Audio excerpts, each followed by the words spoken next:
Nós vamos abrir a palavra de Deus em Isaías no capítulo 45, por favor. Os que vão ficar aqui, em Isaías no capítulo 45. Isaías no capítulo 45, do versículo 1 até o versículo 9. Isaías 45, de 1 a 9. Amém, irmãos? Se encontraram? Se você não trouxe a Bíblia, você vai acompanhar aqui. Acho que está meio claro ali, mas vai dar para acompanhar. Diz assim o texto: Assim diz o Senhor ao seu ungido, a Ciro, a quem tomo pela mão direita, para abater as nações ante a sua face, e descingir os lombos dos reis, para abrir diante dele as portas que não se fecharão. Eu irei adiante de ti, endireitarei os caminhos tortuosos, quebrarei as portas de bronze, despedaçarei as trancas de ferro, dar-te-ei os tesouros escondidos e as riquezas encobertas, para que saibas que eu sou o Senhor, o Deus de Israel, que te chama pelo teu nome. Por amor do meu servo Jacó e de Israel, meu escolhido, eu te chamei pelo teu nome e te pus o sobrenome, ainda que não me conheces. Eu sou o Senhor e não há outro, além de mim não há Deus. Eu te cingirei, ainda que não me conheces, para que se saiba até o nascente do sol e até o poente, que além de mim não há outro. Eu sou o Senhor e não há outro. Eu formo a luz e crio as trevas, faço a paz e crio o mal. Eu, o Senhor, faço todas essas coisas. Destilai aos céus dessas alturas, e as nuvens chovam justiça, e abra-se a terra e produza a salvação, e juntamente com ela brote a justiça. Eu, o Senhor, as criei. Ai daquele que contende com o seu Criador, e não passa de um caco de barro entre outros cacos. Acaso dirá o barro ao que lhe dá forma: que fazes? Ou a tua obra não tem alça? Até aí. Amém, irmãos? Até o versículo 9. Põe a mão no seu coração, vamos orar. Em nome de Jesus. Repita a oração, por favor. Bem firme. Diga assim: Senhor Jesus, enche o meu coração com o poder da tua palavra e ministra na minha vida a tua perfeita vontade. Eu preciso de ti, Senhor. Eu quero a tua direção. Leva-me pela mão, conduze-me em vitória e satisfaz a minha alma com o poder do teu Espírito. E com esta palavra, corrige-me, Senhor, exorta-me, Senhor, consola-me, Senhor, e ensina-me a estar na tua presença. Tudo para o louvor da tua glória. Em nome de Jesus. Amém. Amém, irmãos. Graças a Deus por essa noite e por você estar aqui. Você já parou para pensar em qual é a medida, ou quanto é a medida da ingerência de Deus na sua vida? Quanto Deus já interferiu, ou quanto Ele pode interferir? É interessante que, se a gente parar para pensar, a gente humanamente vai dizer: eu creio que Deus já interferiu nessa área da minha vida, porque essa área foi transformada, mas não interferiu naquela, porque aquela ainda está do mesmo jeito. Ou Deus está mexendo comigo hoje dessa forma, e o mês que vem talvez Ele mexa em outra questão. Mas é interessante, irmãos, que se a gente for pensar na ingerência que Deus tem sobre nós, a gente precisa pensar na soberania de Deus. Então não dá para medir a ingerência de Deus na nossa vida. Pelo menos com toda a profundidade, não dá para medir. E por que que não dá para medir? Porque Ele tem toda a autoridade, Ele tem todo o poder. Ele é que pode, Ele é que é, Ele é que sabe, Ele é que tem, Ele é quem faz. E nós não podemos, nós não sabemos, nós não somos, nós não temos. Então a ingerência de Deus é poderosa na nossa história e total, porque Deus é soberano. Deus é soberano. E aí a gente fica pensando assim, mas se a ingerência de Deus na vida do homem fosse total, porque Ele é soberano, não aconteceria tanta coisa ruim nesse mundo. Sabe por que acontece tanta coisa ruim nesse mundo, irmãos? E tanta dificuldade, tanto problema, e tanta luta, e tanta guerra, e tanta disputa entre nós, e tanta gana, e tanta vaidade, tanto ciúme, e tanto medo, e carregamos tanto peso. Não é porque Deus não tem ingerência sobre nós, é porque nós somos pecadores. Isso é da nossa natureza, irmãos, isso é da nossa natureza. Deus é capaz de conter isso? É claro que Deus é capaz. Deus é capaz Ele colocou limite para o mar. Ele colocou nome nas estrelas, Ele chama cada uma delas pelo seu nome. É só você ler aqui em Isaías, no capítulo 40. Deus conta, sabe o número dos grãos de areia que tem nessa terra. Deus criou as galáxias, os planetas, os luzeiros. Deus criou tudo, irmãos. E Deus criou o homem, que para mim é a criação mais complexa de Deus, é o homem. Então Ele tem total ingerência naquilo que Ele criou, irmãos. Mas esse mesmo homem está entregue às suas paixões, irmãos. Esse mesmo homem está entregue às suas paixões. Se você ler o capítulo 1 de Romanos, a Bíblia diz que Deus entregou às pessoas que não conhecem a Deus as suas paixões infames. Foi Deus que fez isso. Você prestou atenção na leitura do texto? O texto diz assim, que Deus cria até o mal. É claro que Deus não cria o mal moral, mas Deus dá liberdade para certas pessoas, para as pessoas agirem conforme a sua própria natureza, ou para puni-las, ou para repreendê-las, ou para chamá-las de volta na hora da necessidade, ou na hora em que Ele planejou, na hora que Ele soberanamente determinou para que isso acontecesse. Então eu queria que você abrisse o seu coração para aprender sobre soberania de Deus hoje. Soberania de Deus. Deus é soberano, Deus tem toda a ingerência. Mas pastor, eu canso de pedir para Deus mexer com isso aqui na minha vida e Ele não mexe. Eu canso de pedir para Deus me transformar e parece que a coisa não sai do lugar. Eu canso de pedir de orar por essa situação e por aquilo. Irmãos, Deus sabe a hora de tudo, Deus te conhece, Deus sabe como mexer conosco, Deus conhece os nossos passos. Deus escreveu uma história para nós.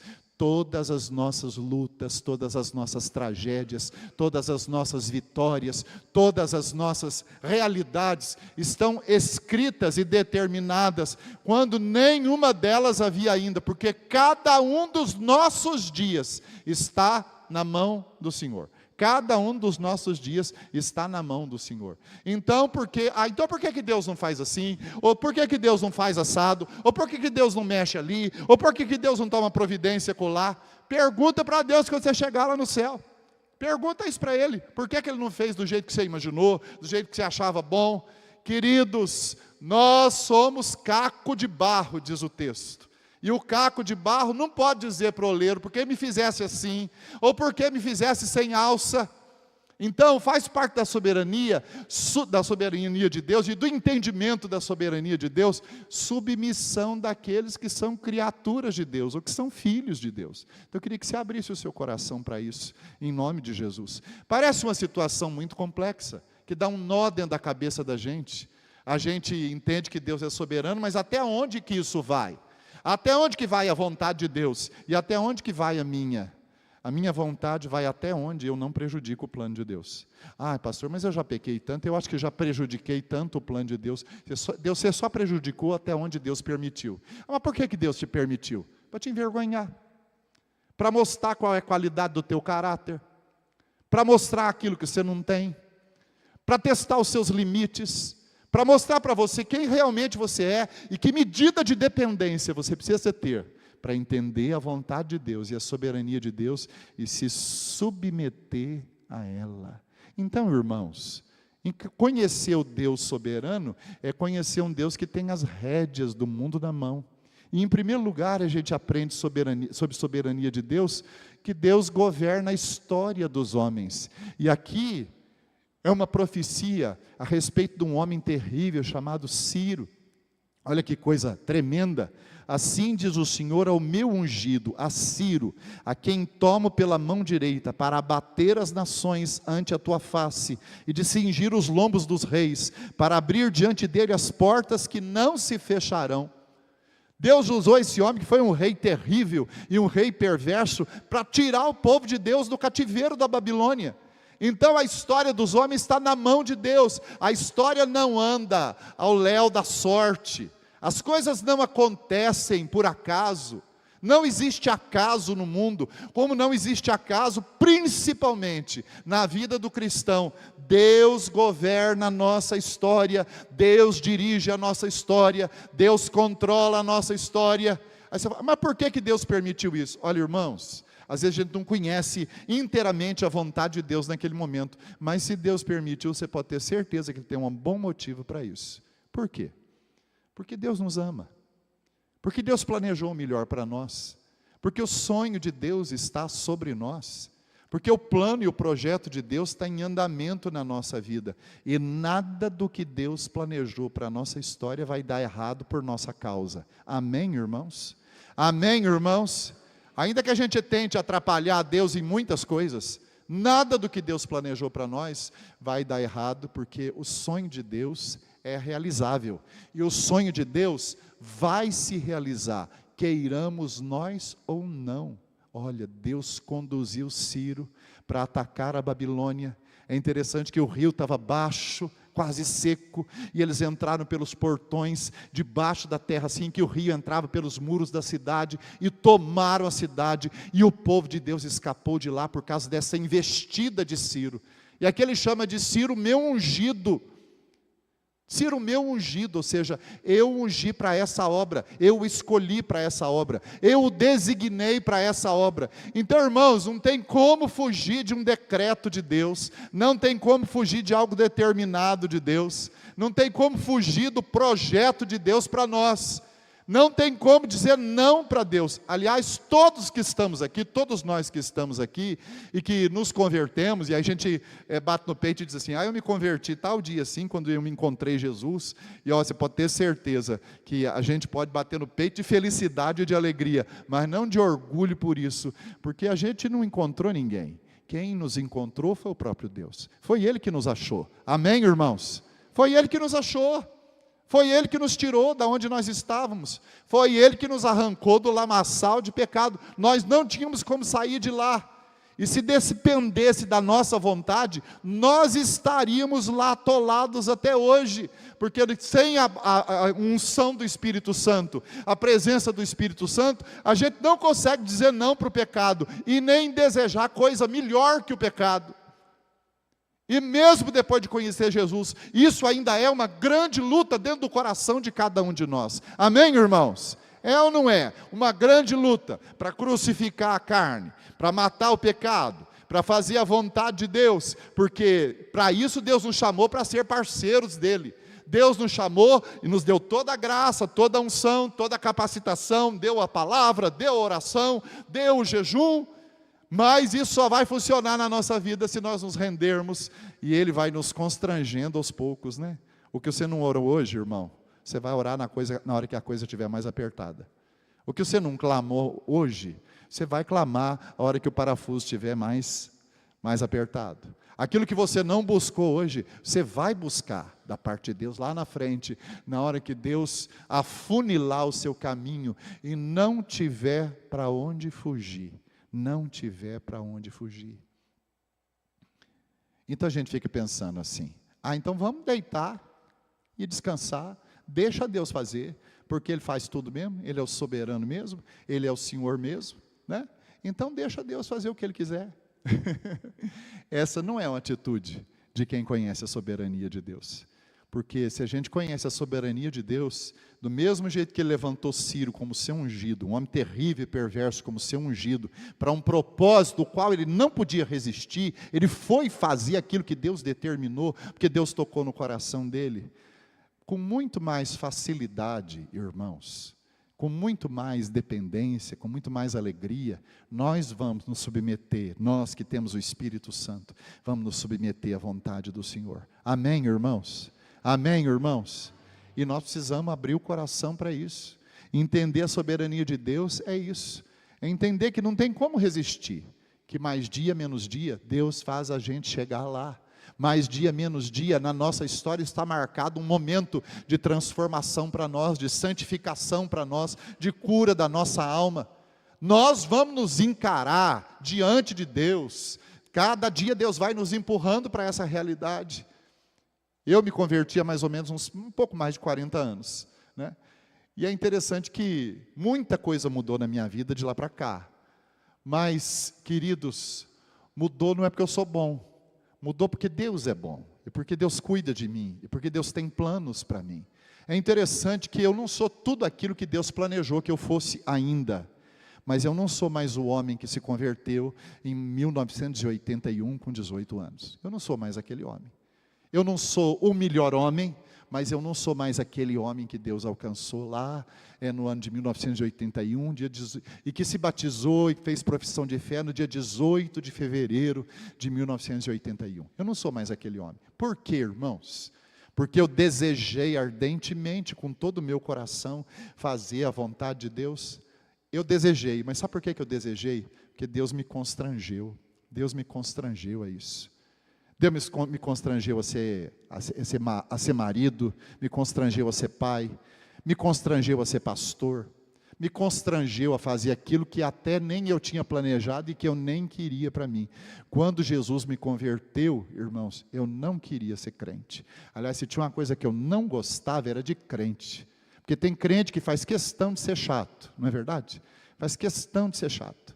Tem crente que denigre a classe, porque as pessoas que não conhecem a Deus olham para ele e não querem ser como ele, mas de jeito nenhum, porque ele é uma pedra no sapato dos outros. E é interessante, irmãos, que Deus não nos chamou para ser isso. Deus nos chamou para ser bênção. Deus nos chamou para ser bálsamo.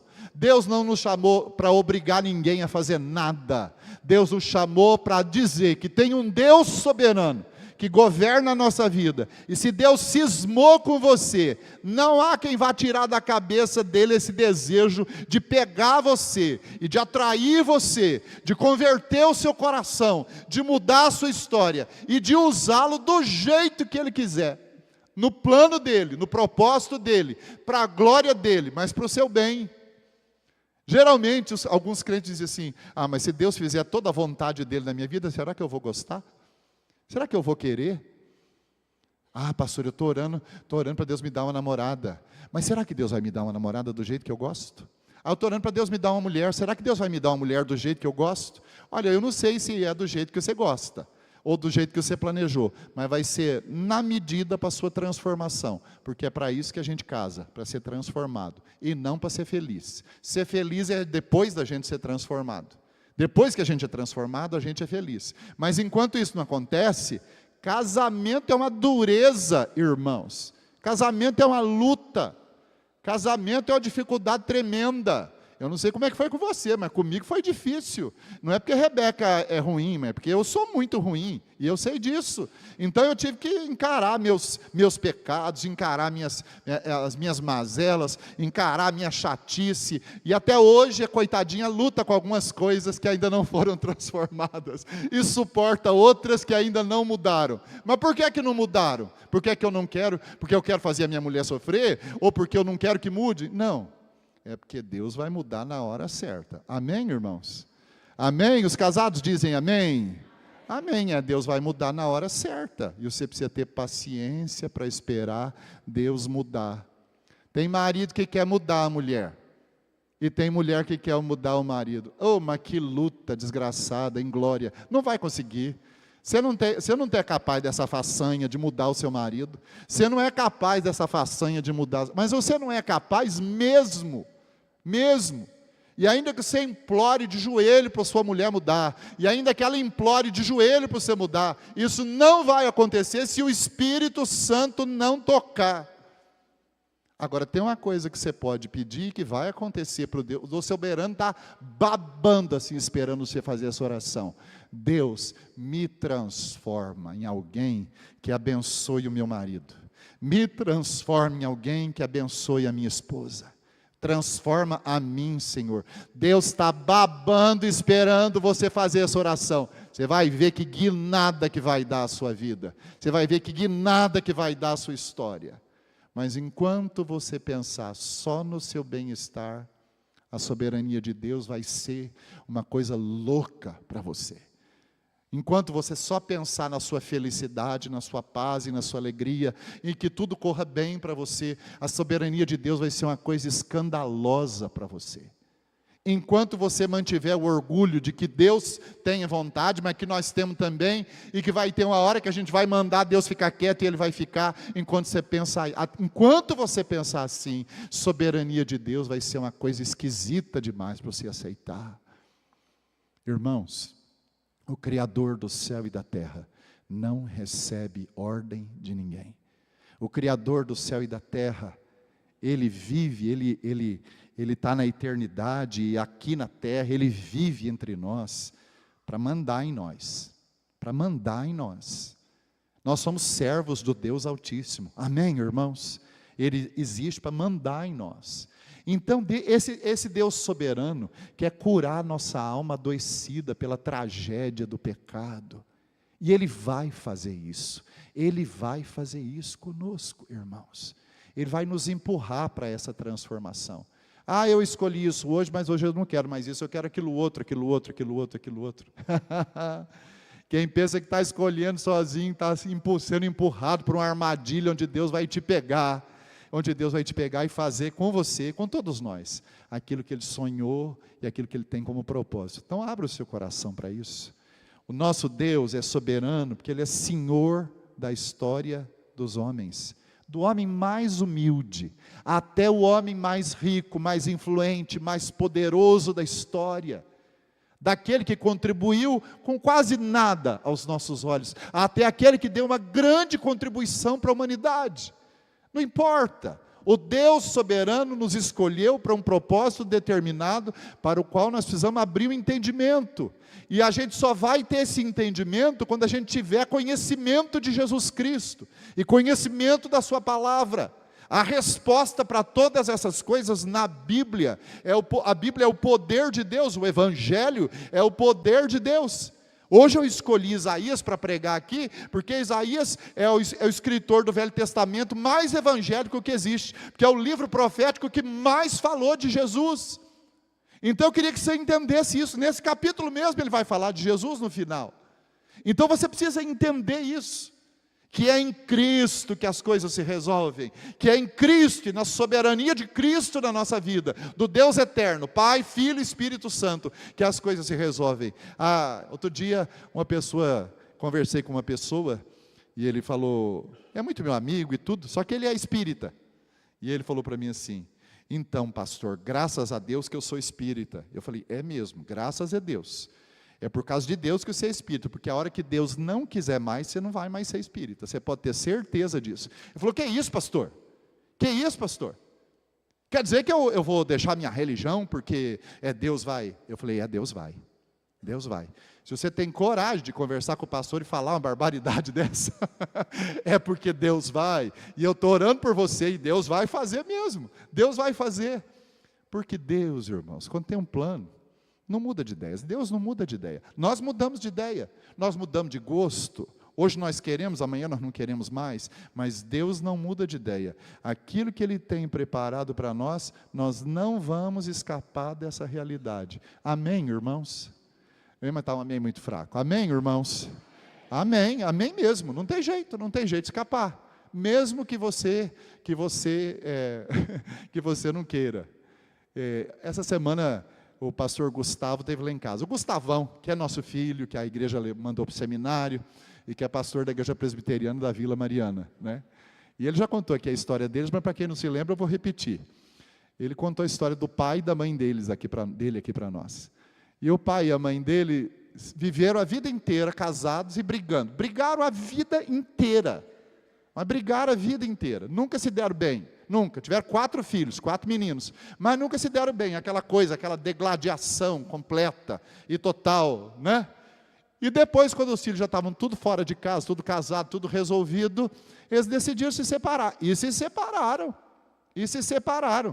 E ficaram muitos anos separados. né? Ficaram muitos anos separados, até encontrarem Jesus. Primeiro o pai do Gustavo achou Jesus, ou Jesus achou ele, né? Melhor dizendo, Jesus achou o pai do Gustavo, ele estava lá em casa também essa semana. Depois Jesus tocou e converteu o coração da mãe do Gustavo, e aí foi fácil, né? Porque o propósito de Deus é assim, né? Quem transforma marido e mulher em uma só carne é Deus. Sem Deus no meio, o uma só carne se desliga, em uma só carne apodrece, em uma só carne deixa de. Mas se Deus está presente, aquilo que Deus uniu, não o separe o homem, Deus sustenta. Então, quando eles entraram no propósito de Deus lá na frente, e Jesus converteu o coração dos dois irmãos, depois de muito tempo separados, eles fizeram profissão de fé, se batizaram, e se casaram de novo. O filho deles fez o casamento deles de novo. Estão lá, vivendo. Até que a morte os separe. Não é assim que a gente diz lá diante do pastor? Não é assim que a gente diz? Até que a morte nos separe. É interessante que essa promessa a gente faz para o cônjuge e a gente faz para Deus. Faz para o cônjuge e faz para Deus. E a gente precisa manter isso para a glória do Senhor. Por quê, irmãos? Porque há um Deus soberano regendo a nossa história. Deus regeu a história de Ciro, Deus rege a minha história, Deus rege a sua história, Deus está trabalhando através da sua história, Deus está transformando você através da história que Ele te escreveu. As escolhas que você faz, queridos, você pensa que está escolhendo sozinho? Ah, mas o que eu escolhi foi muito ruim. Então, Deus escolheu para você, né? Ah, eu precisava de um marido melhor. É verdade, pode ser que você até precisasse de um marido melhor. Mas, irmãos, nenhum de nós aqui, nenhuma das mulheres aqui dessa igreja merece um marido melhor. E nenhum dos maridos aqui merece uma mulher melhor. Por quê, irmãos? Porque o segredo não é ter uma mulher melhor ou um marido melhor. É porque você já tem o Deus melhor. Você já tem o melhor Deus. E aí, aos pés desse Deus, você vai resolver esse dilema. Aos pés desse Deus você vai resolver essa parada. Aos pés desse Deus, a glória dele vai se manifestar. Amém, irmãos? Amém, irmãos? Hoje está difícil de dizer amém, né? A coisa está feia, está pegando aqui, né?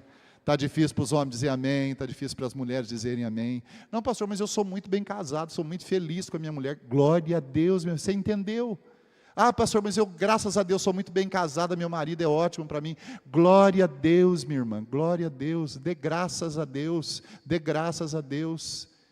Agora, é preciso que você entenda que tudo concorre para a glória de Deus, porque o plano é de Deus e volta para Deus. As coisas acontecem na terra, mas elas voltam para Deus. O texto diz assim: eu irei adiante de ti, endireitarei os caminhos tortuosos, quebrarei as portas de bronze e despedaçarei as trancas de ferro, dar-te-ei os tesouros escondidos, as riquezas encobertas, para que saibas que eu sou o Senhor, o Deus de Israel, que te chama pelo teu nome. Deus fez Isaías profetizar a libertação do povo dele, irmãos. E isso é maravilhoso, isso é maravilhoso. Deus falou tudo como ia acontecer. Os portões de ferro, de bronze, que cercavam as muralhas, eles foram todos arrebentados, para que o povo de Ciro, os soldados de Ciro entrassem na cidade, e derrubassem tudo, e governassem a cidade, dominassem sobre tudo, e a glória de Deus encheu aquele lugar. E depois de 70 anos o povo voltou para a terra, e Ciro ajudou nisso. O povo de Deus saiu da Babilônia por causa de Ciro. Eu quero ler um texto que vai ajudar muito você a compreender isso. Você podia, o Nelson vai colocar aqui para nós, colocar em Provérbios 16, de 1 a 4. Provérbios capítulo 16.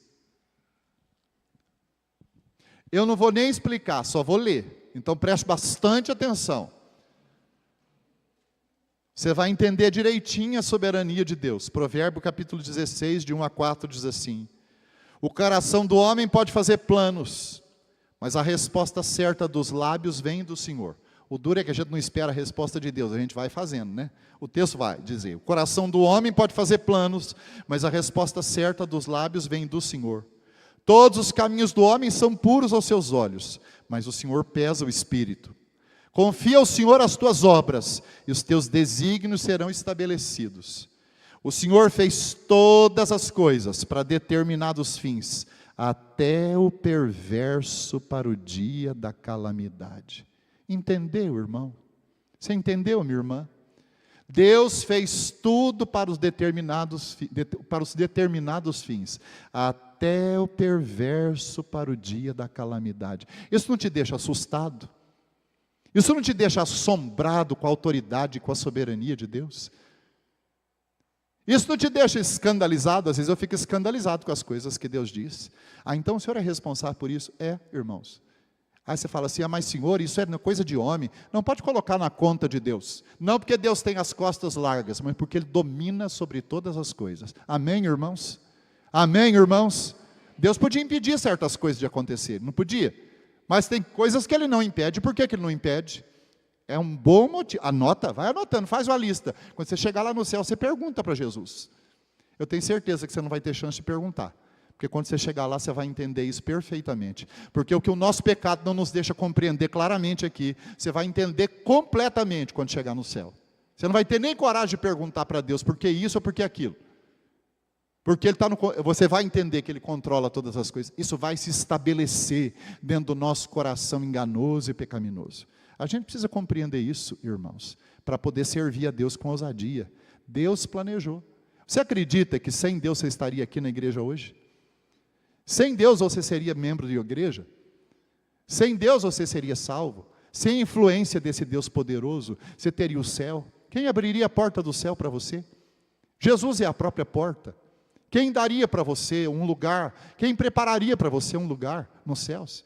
Ele é quem disse que iria fazer isso. Então, irmãos, Deus não é só soberano na nossa salvação. Deus é soberano em tudo que acontece na nossa vida. Algumas coisas nós pensamos que até escolhemos, mas Deus está por trás, empurrando a gente e conduzindo a gente para aquela vontade boa, santa, perfeita e agradável. Então a primeira coisa que a gente aprende sobre soberania de Deus é que Deus governa a história dos homens. Deus governa a história dos homens. Outra coisa que o texto diz, que Deus governa a vontade humana. É isso que a gente mais resiste. Ah não, pastor, mas eu tenho a minha vontade. Eu tenho a minha vontade. Quando eu tenho a minha vontade, eu faço mesmo. É, faz. Você faz, é verdade. Eu também faço. E dou com a cara na porta. E dou com a cara na porta, eu tenho que voltar para trás e reconhecer que a minha vida é do Senhor. E que eu não poderia ter feito aquilo. Por que a gente tem confissão de pecados aqui em tudo que é culto? Porque a gente passa a semana dando com a cara na porta. A gente passa a semana inteira escolhendo muita coisa que aparentemente é da nossa vontade, que vai dar certo, que na realidade não tem nada a ver. O texto vai dizer para nós que Deus governa a vontade dos homens. Ele diz assim, no versículo 4, por amor do meu servo Jacó e de Israel, meu escolhido, eu te chamei pelo teu nome e te pus o sobrenome, ainda que não me conheces. Ele está argumentando aqui, por que ele usou Ciro, que era um pagão, que não conhecia Deus. Por quê? Porque Ele governa a vontade dos homens. Ele planejou isso. Ele assentou no coração de Ciro o desejo de invadir a Babilônia e libertar o povo de Deus de lá. Ciro não foi para lá porque tinha gana de vencer aquele país, de vencer aquele lugar, de vencer aqueles reis, de dominar sobre aquela cidade, sobre aquele reino. Não, Deus está dizendo aqui que Ele ungiu por amor de Jacó, por amor daqueles com quem Ele tem aliança, por amor daqueles com quem Ele tem um compromisso. Então eu queria que você entendesse isso. Para você compreender mais claramente, eu vou ler um outro texto. Eclesiastes capítulo 2, queria que o Nelson colocasse aí também. Eclesiastes no capítulo 2, do versículo 24 até o versículo 26. Presta bastante atenção nesse texto. Presta bastante atenção. Eclesiastes no capítulo 2, do versículo 24 até o versículo 26 diz assim, presta atenção. Nada há melhor para o homem do que comer, beber e fazer que a sua alma goze o bem do seu trabalho. No entanto, vi também que isto vem da mão de Deus. Pois, separado deste, quem pode comer ou quem pode alegrar-se? Porque Deus dá sabedoria, conhecimento e prazer ao homem que lhe agrada. mas ao pecador dá trabalho, para que ele ajunte e amontoe, a fim de dar àquele que agrada a Deus. Também isso é vaidade e correr atrás do tempo. Estão entendendo? Entenderam os versículos, irmãos? Que aquilo que a gente pensa que realizou sozinho, aquilo que a gente pensa que constituiu, fez e aconteceu, porque Deus governa a vontade dos homens. Por que seu negócio deu certo? Por que o plano que você estabeleceu está lá realizado? Por que isso ou aquilo foi feito? Por quê? Porque tem a mão de Deus por trás de tudo isso. O texto começa dizendo da alegria que a gente tem nas realizações. Não há nada melhor para o homem que comer, beber e fazer que a sua alma goze o bem do seu trabalho. No entanto, vi também que isso vem da mão de Deus. Pois separado deste, ou seja, separado de Deus, quem pode comer ou quem pode alegrar-se? Eu já trabalhei em hospital como enfermeiro. E eu já vi gente rica, doente, sem poder beber nem água. Não conseguir beber nem água. Gente que teria dinheiro para comprar a melhor bebida que esse mundo conhece e bebê-la, em muitas quantidades, não conseguir beber nem água. Gente que poderia comer a melhor comida dessa terra, mas não conseguia engolir nem uma sopinha rala de fubá. Porque o comer, o beber, o trabalhar, o constituir, o alegrar-se, tudo isso vem da mão de Deus. E Deus dá isso para quem agrada o coração de Deus. E quem não agrada o coração de Deus? Para quem não agrada o coração de Deus, Deus dá trabalho. Deus dá trabalho para depois ajuntar e amontoar, a fim de dar àquele que agrada a Deus. Abre o coração para isso. Então eu queria que você entendesse que Deus governa não só a história, mas governa os pensamentos, governa a vontade do homem. Deus derrama dentro do coração a sua vontade boa, perfeita e agradável, e ela acontece. Às vezes é imperceptível, irmãos. Eu sei que todos nós aqui, todos nós, eu inclusive, gostaria de sentir um toque sobrenatural de Deus todos os dias, bem sobrenatural, sabe, nem que fosse assim um arrepio na espinha, daqueles que dá assim, do começo, assim em cima do couro cabeludo e desce até lá no calcanhar, e você parar de temor, assim, estacar de temor e pensar, é Deus que está aqui. Ai, se fosse assim todo dia. Mas não é assim todo dia, não é mesmo, irmãos? A gente precisa entender que Deus está conosco, e o plano de Deus está conosco, mesmo quando aparentemente você não sente nada. Mas eu não sinto, pastor, que Deus está dirigindo a minha vida. Eu não sinto que Deus está impulsionando. Eu não sinto que isso é bom para mim. Eu não sinto isso. Para de ser movido por sentimento.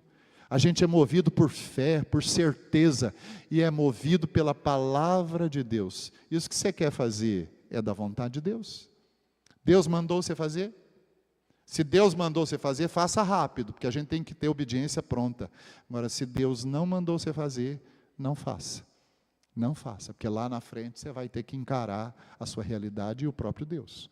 Então, irmãos, Deus é soberano e governa a nossa vontade, mas a gente precisa submeter o coração à palavra de Deus, aos ensinos do Senhor. Tem gente que não consegue entender a vontade de Deus, mas que também não quer saber dela. Não quer saber dela. Não quer conhecer, não quer abrir o coração. Mas é interessante, irmãos, que se Deus tiver um plano, ainda assim Deus trabalha. A gente tem ouvido notícias de que nos países islâmicos, onde é difícil entrar um missionário, ainda que entre muitos, e haja muitos cristãos lá, Jesus está se revelando a pessoas que nunca ouviram o evangelho de outra pessoa. Jesus se apresenta diante das pessoas. Jesus diz quem Ele é e diz o que Ele veio falar. Jesus se manifesta fisicamente e fala com as pessoas. Isso tem acontecido. Isso é um dos sinais dos últimos tempos. Isso é sinal da volta de Jesus. Jesus está se revelando às pessoas com profundidade e dizendo para elas quem Ele é, mostrando o seu rosto para elas, em lugares onde a gente tem medo de ir, ou pensa que não pode ir. Ou pensa que vai morrer se for? Você gosta do livro de Isaías? Eu gosto muito do livro de Isaías. Sabe como foi que Isaías morreu?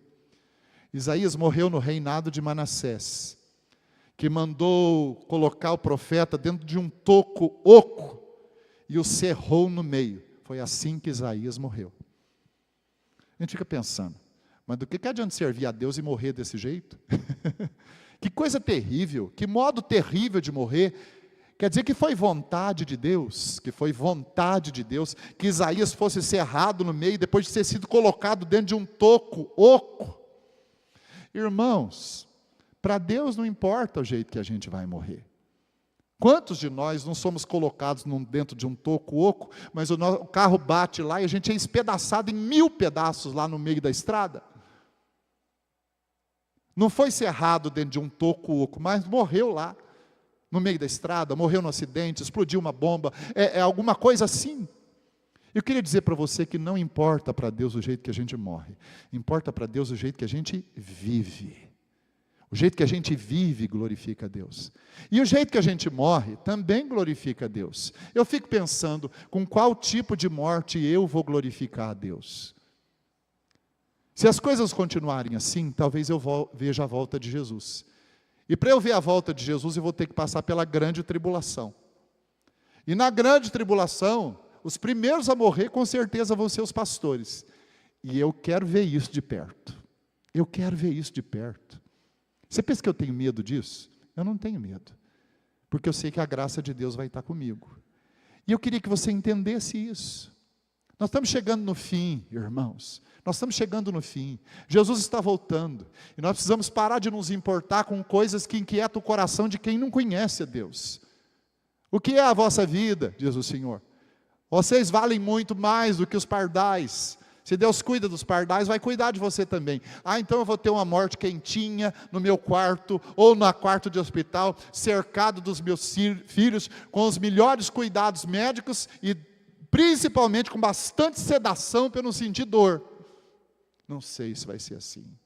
Talvez seja muito difícil, e talvez seja de uma maneira terrível, o jeito que a gente vai glorificar a Deus com a nossa morte. A morte de Jesus foi terrível. A gente não pode querer coisa menor para nós. A gente não pode almejar coisa melhor para nós. Então eu queria que você compreendesse isso. O nosso coração precisa mudar, porque há um Deus soberano guiando a história para um caminho inevitável. Para um caminho que você não tem jeito de você correr, não tem jeito de eu correr. A gente precisa se submeter com docilidade, e isso faz a vida da gente ser diferente. Amém, irmãos? Amém, irmãos? O texto diz mais, e eu quero encerrar com isso. O texto vai dizer para nós, irmãos, que tem um conselho de Deus aqui. Que tem um conselho de Deus sobre a soberania de Deus.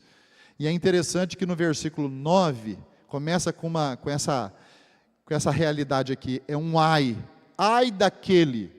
Agora não é um ai de dor, não. É um coitado daquele. Penoso será para aquele que contende com o seu Criador, que não passa de um caco de barro entre outros cacos. Acaso dirá o barro ao que lhe dá forma, que fazes e a tua obra não tem alça? Então nós precisamos entender, irmãos, e aceitar esse conselho. Nós não passamos de um caco de barro.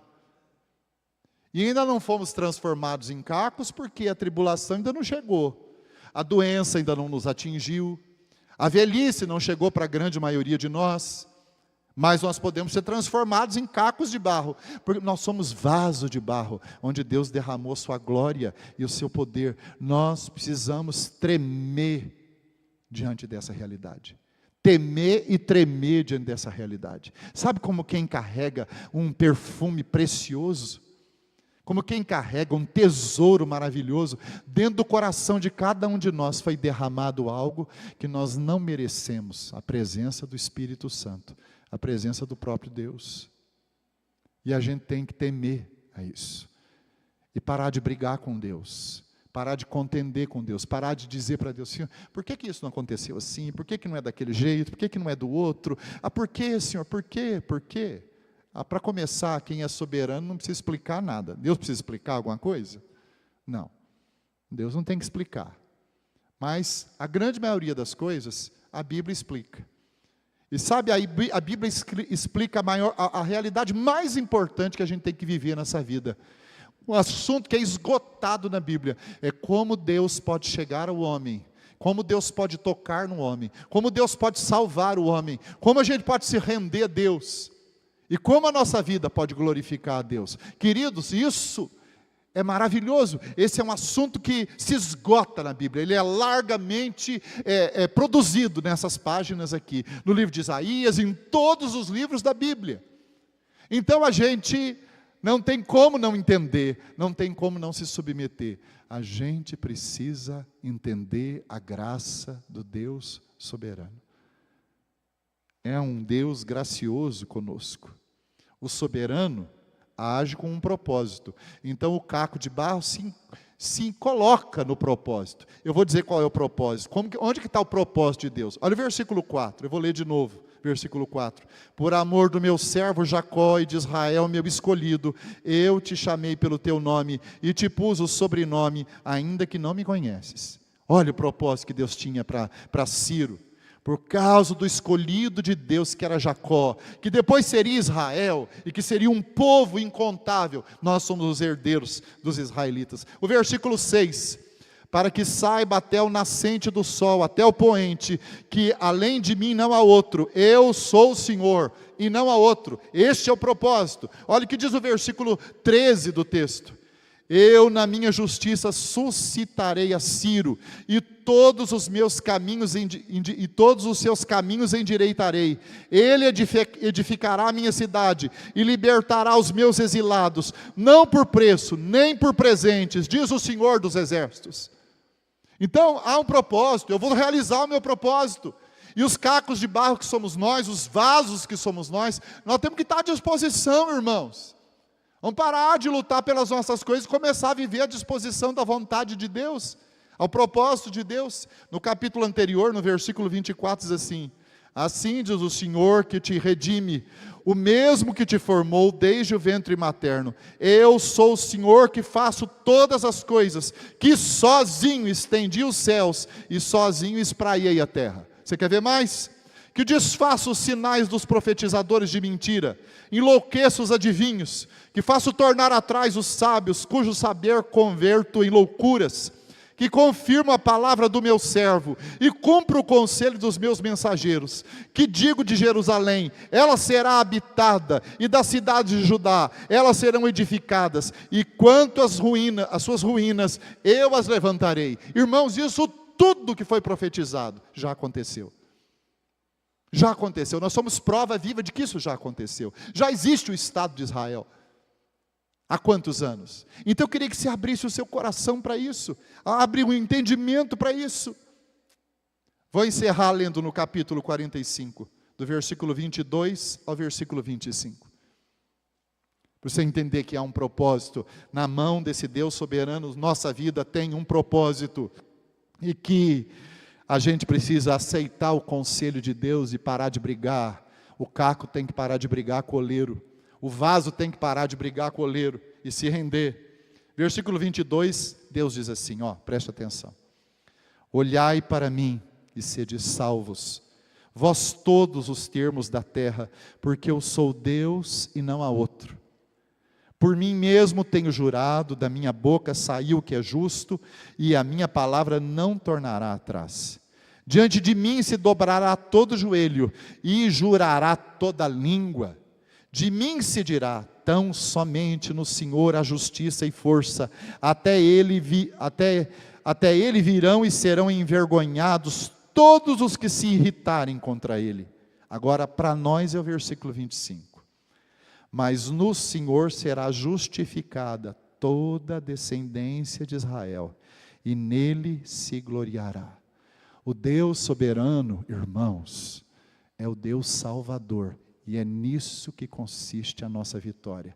Ele justificará, ou tornará justo, tornou justo, pelo sangue do seu Filho Jesus Cristo, o seu povo.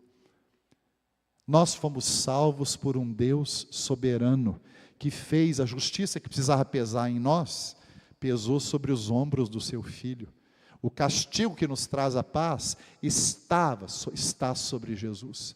Pelas pisaduras de Jesus nós fomos curados, nós fomos sarados. E isso também é um ato soberano de Deus. Um rei que governa o seu povo precisa ser obedecido. O povo que conhece a soberania do seu Deus precisa se submeter ao seu Deus. Se você entender isso, meu irmão, minha irmã, sua vida está completamente salva e você vai acertar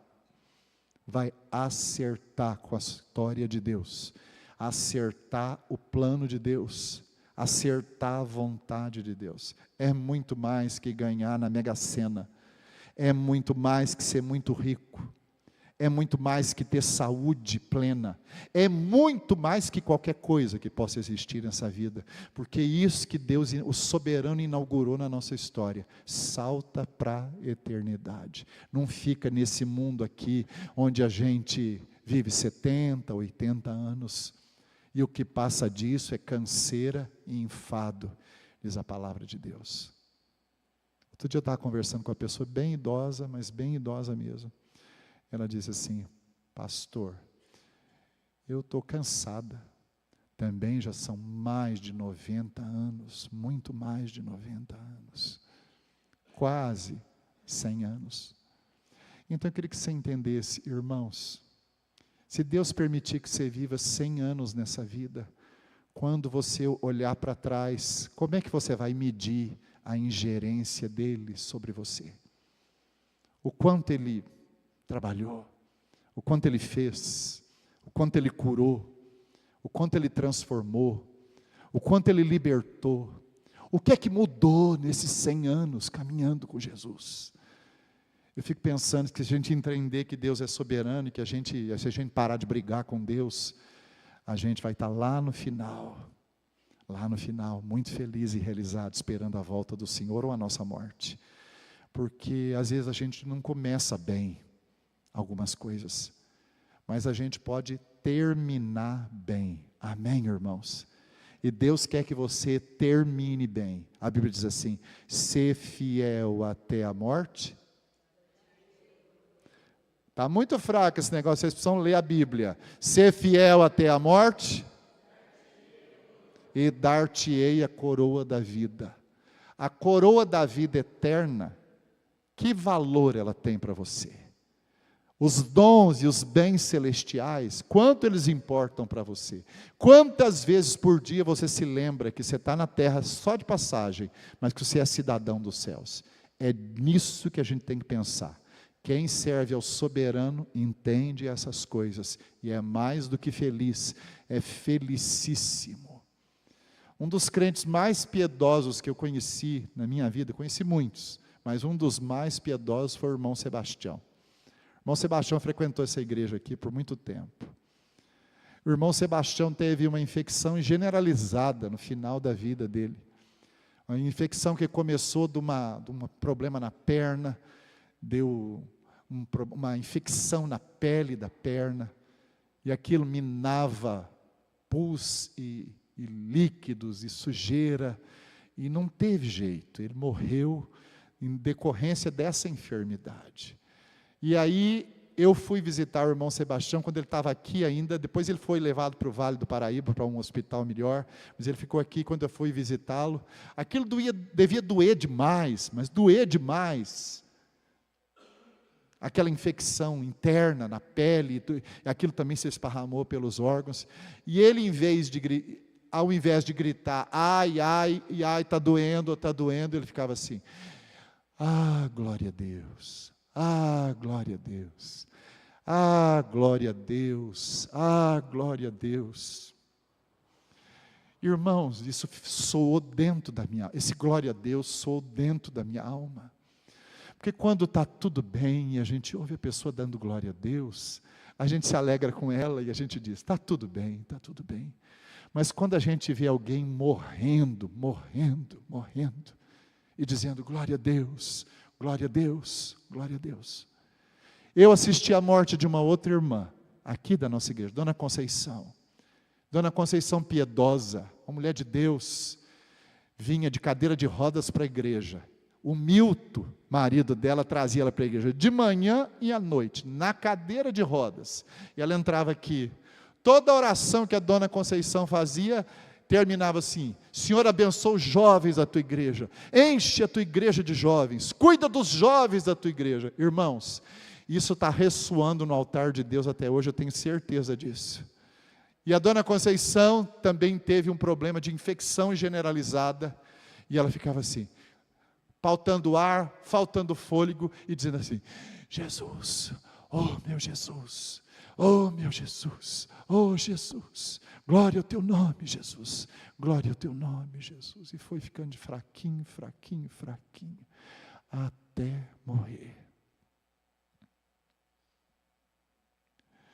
Isso, essa voz, esse tom e o som da voz da Dona Conceição estão aqui dentro da minha cabeça, guardado para o resto da minha vida. Eu preciso lembrar disso na hora da minha morte. Eu preciso lembrar disso na hora que eu estiver sofrendo. Eu preciso lembrar disso na hora que eu estiver irremediavelmente doente. Eu não sei como é que as coisas vão terminar para mim, mas eu preciso lembrar desse testemunho. Isso quer dizer, irmãos, que essa gente é muito parecida com Abel, que até depois de morto ainda fala. Nós precisamos disso. Gente que age assim, a gente que teve o coração transformado, tirou os olhos dessa vida e contemplou aquilo que a gente só vê pela fé. Vamos ficar em pé, por favor. Nós vamos orar. Essa ainda não é a última oração.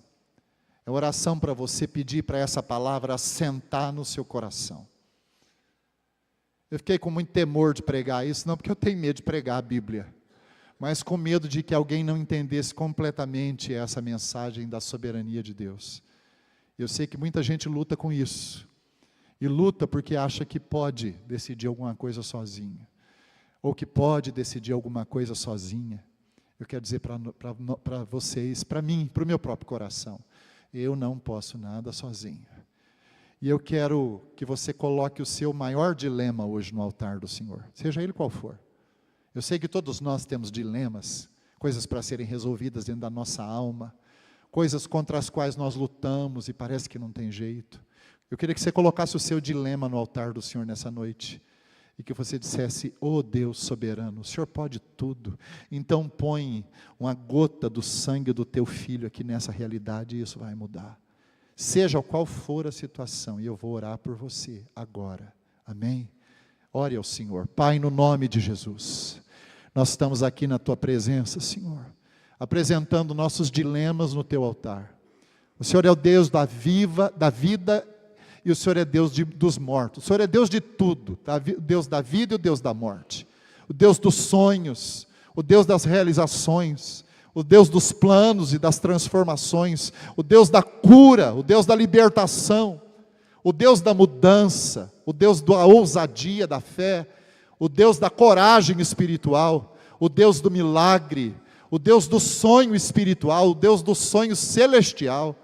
E eu coloco, Senhor, o dilema dos meus irmãos no Teu altar, eu coloco o coração de cada um no Teu altar, e eu peço ao Senhor que o Senhor visite cada um conforme a Tua vontade, que o Senhor favoreça a Tua igreja com a Tua soberana vontade, e que a gente possa Te chamar de Senhor com alegria, porque de verdade Tu és o Senhor da nossa história, Pai.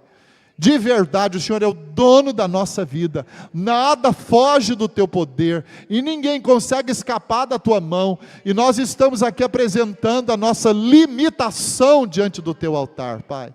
Oh Deus, favorece o Teu povo, favorece a Tua igreja, nos favorece, me favorece. O Senhor conhece os meus dilemas, como pai, como marido, como pastor, como avô, como Teu servo. O Senhor conhece o meu coração, então em nome de Jesus nos socorre, nos ajuda, tenha misericórdia de nós, Pai. Nós só vamos acertar com a Tua vontade, se o Senhor nos conduzir até ela, Pai.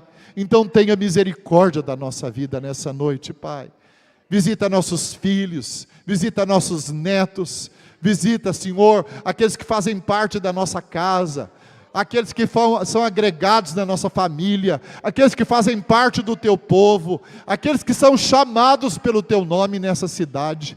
Visita cada um, Senhor, visita os nossos dilemas, visita o nosso coração, visita-nos, Senhor, visita-nos, nós precisamos de Ti, nosso coração está nas Tuas mãos, ao Senhor seja toda a glória, o Senhor é o soberano e justo juiz do Teu povo, e nós os entregamos no Teu altar, em nome de Jesus, para a glória de Jesus, é que nós Te bendizemos e Te exaltamos e nos rendemos na Tua mão, em Teu nome santo, amém e amém. Amém, irmãos?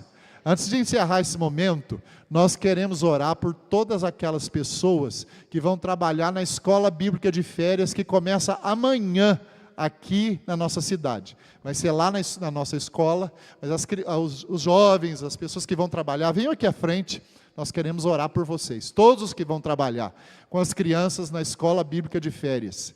Amém? Venham para cá, por favor. Tem uma turma grande, né? Porque para cuidar de criança não é brincadeira, não.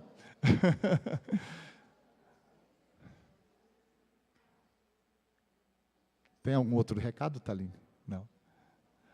Vai começar que horas amanhã, Taline? 13h, às 13 horas, começa a escola bíblica de férias. E as nossas crianças aqui da igreja e outras que não são da igreja vão participar também. Tem até um moço do cabelo azul, gente, que vai participar. Ele vai liderar a equipe azul, por isso que ele está com o cabelo azul, né? Nós vamos apelidar ele de periquito, agaporn. É brincadeira, ainda bem que ele é nosso irmão, ele é servo de Deus, né? E a mulher dele deixou ele pintar o cabelo dele de azul, então, glória a Deus. Amém, irmãos? Você pode estender a sua mão para cá? Eu queria que você repetisse a oração firmemente. Diga assim: Senhor Jesus, visita os teus filhos, Pai. Usa-os poderosamente para ministrar ao coração das crianças. Que as crianças dessa cidade Te conheçam, se rendam aos Teus pés e saibam da Tua soberania, através desses ungidos do Senhor. Abençoa a Tua igreja, Senhor, através desses Teus servos.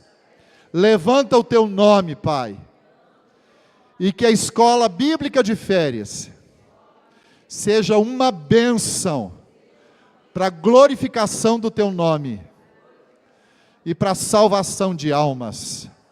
Ao Senhor seja toda a glória, em nome de Jesus. Amém.